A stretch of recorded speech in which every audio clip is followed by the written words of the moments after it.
గత ముఖ్యమంత్రి గారు పెంచుకున్న వాళ్ళ మనవడు పెంచుకున్న పెంపుడు కుక్క చచ్చిపోతే డాక్టర్ మీద క్రిమినల్ కేసులు పెట్టి బంజారాహిల్స్ పోలీస్ స్టేషన్లో లోపలేపించారు. వాళ్ళ పెంపుడు కుక్కకు జ్వరం వస్తే డాక్టర్ చూడలేదని ఆ వెటర్నరీ డాక్టర్ల మీద కేసులు పెట్టారు. మరి వాళ్ళ ఉద్యోగాలు రాక వందలాది మంది విద్యార్థులు ఆత్మహత్యలు చేసుకుంటుంటే వాళ్ళను ఊరేయాలనా లేదా మీరు ఒక్కసారి ఆలోచన చేయండి. మీరు పెంచుకున్న బొచ్చు కుక్కకున్న విలువ పేదోడి బిడ్డల ప్రాణాలకు లేదా అని చెప్పి మేము సభాముఖంగా నేను మీ ద్వారా ప్రశ్నించదలుచుకున్నాను. ఆలోచన విధానం పాటిస్తున్న విధానం ఫ్యూడల్ విధానంలో మార్పు రావాలి. పేదవాడికి విద్య చేరాలి. విద్య ఒక్కటే మన జీవితాలలో వెలుగు నింపుతుంది.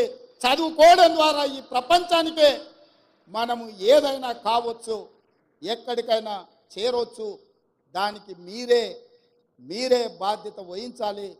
మీరు ఖచ్చితంగా దిశగా ప్రయాణించాలి.